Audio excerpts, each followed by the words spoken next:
January, I decided that I wanted to try an experiment. So I'm hit and miss on the YouTube thing. It's fun, but I kind of have more on that later. So somewhere around January, I said I'm gonna make a video every day, which is a huge ask for me. We're gonna do it for 3 months. So at the end of March, we'll just kind of look back and go, is that worthwhile? Or, you know, is it not worthwhile? And I was doing pretty good. And I haven't posted a video since Saturday, right? We're Tuesday now. I made videos every day. I made videos Sunday and Monday, and I didn't post them. Well, one I posted and I set it to private almost immediately because I got into what I'll call over-engineering. So I'm a software developer by day, guitar player by night, I guess. And software development's really quick for those of you that could care less. There's a term of over-engineering where you take a problem you have and you apply overly complex solutions when something very simple could suffice. And that's what I did. So I was like, oh, I need to make this better because they can hear background noise in the video. That was, I guess, the main culprit. So I ordered this microphone. I had this wireless lav mic, and that wasn't working. So then I did the mic. Long story short, I did all these things that took way too much time and made the videos where I had to edit all of them, and it wasn't fast and fun anymore. It was work and a lot of it to get it right. And I almost think the quality was worse than it is if I just hit record. So I'm back to just hitting record, and these videos are probably going to have some background noise, but hopefully, I mean, I have fun making them, and hopefully people will enjoy watching them, or enjoy watching a few of them at least, and maybe you get something from them. I hope. If not, I'm just going to keep making them, and then like somewhere around April 1st, I'll look and say, hey, this is kind of cool. I either want to keep doing this or I want to change it a little bit or whatever. But I really like just talking to the camera without a bunch of fanfare and bells and whistles. It's unnecessary. So today, those other videos, I had talked about suspended chords. I'm so sick and tired of talking about suspended chords. I don't want to talk about them anymore. So I'm going to talk about music theory and when I think you should start to learn music theory as a guitar player. And the short answer is as soon as possible. And the background, small story, I'm sure we all have it, of why I think that. So when I first started, and I had a super cheap guitar that cost $5 at a garage sale, and it had folded up cigarette packs shoved in the pickups to make it work. And I took guitar lessons at a local guitar store, and I would go in, and I was 13, I think, or something, and my teacher was a bit older than me, but not really old, like in his 20s, and he played in like wedding bands and gigs and stuff. And he'd go in there and he'd be like, what do you want to learn how to play? And I'd say, I want to learn how to play Led Zeppelin. And he'd be like, all right, here's how you play it. And he'd show me how to play a Zeppelin tune. I'd go, cool. I'd go and I'd learn that one. I'd go back the next week.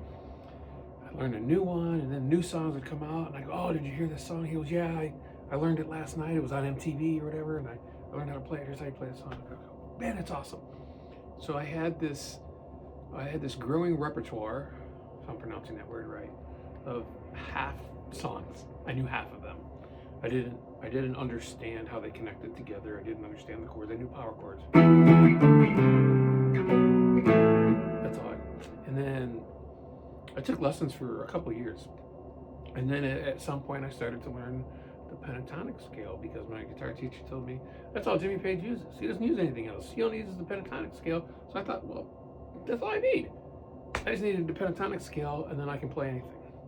So I learned the pentatonic scale, but I only learned the minor pentatonic scale because that seemed to be what most rock songs were based on. So I learned the minor pentatonic scale. So I can play the minor pentatonic scale. There's nothing musical about that at all. It's just a scale. But that's all I knew. So I could do that, throw some distortion on, play some Zeppelin tunes, and that was hair metal time. So, you know, Dokken and Rat and Motley Crue and all that stuff. And impress my friends, sit out on the front porch and play some licks, but I didn't really learn anything. Fast forward many, many years later, got married, had kids, and then got to a point where I was playing in a band and I was kind of stuck because I didn't understand what they were doing. So I decided to start teaching myself music theory. So I watched videos, and videos aren't really the place to start. Like, this isn't the place to start because I'm probably going to say the same things that, well, maybe not, but most of the videos that you see are going to say the same things over and over.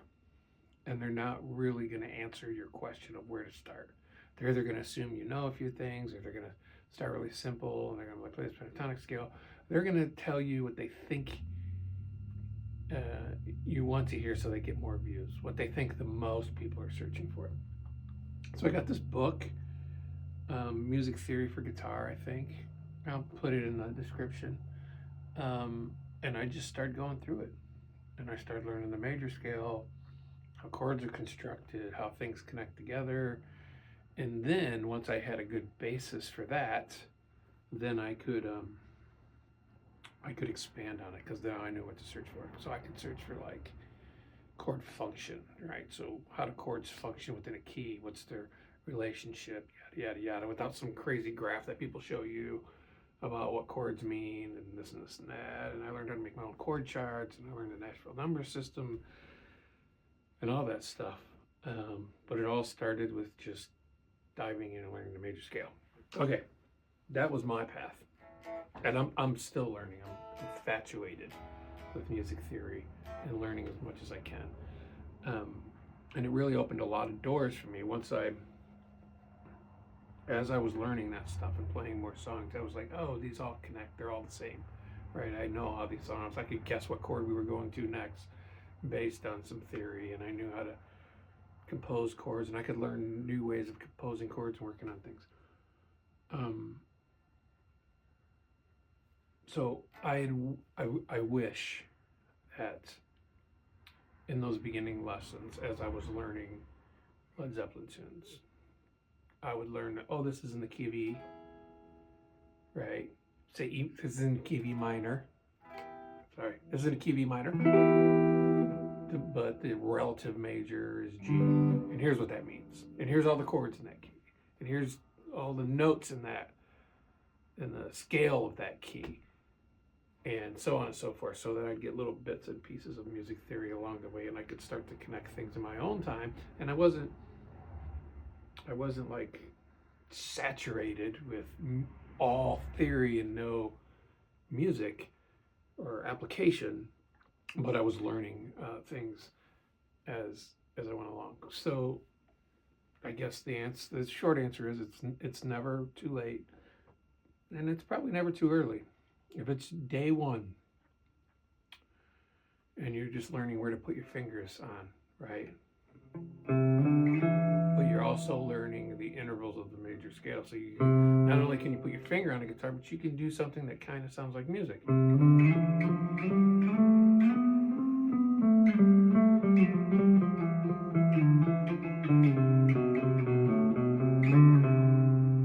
don't know, something like that. That's a great place to start. So that beginning loop was something that I would do a lot in the beginning. And it's just a one chord vamp. If you have a looper, you can do this. It's pretty simple. And you just play something in that chord. Just pick some notes out and just keep repeating it. While you do that, you take the, assuming you're playing a major chord, just play a major chord, just make it easy. Major chord, then you just play the major scale outside of that. You can even just hit if you're in D, you can hit the D note.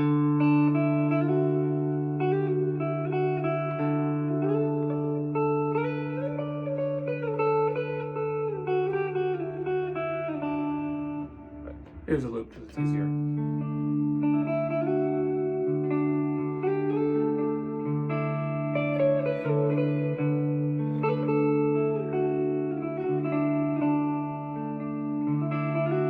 You kind of get that sound in your head. And then from there, you can go to 2 strings. So now, oops. So now instead of the major scale, you can go to 2.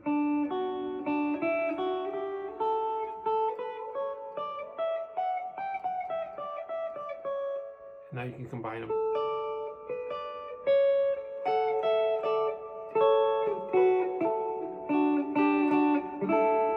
And then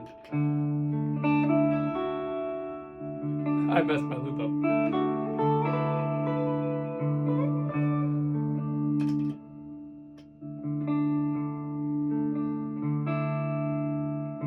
I think I fixed it. I did not.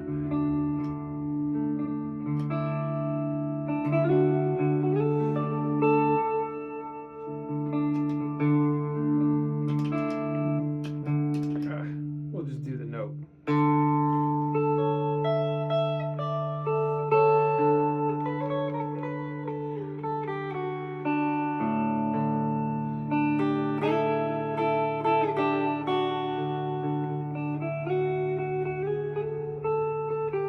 The wrong note.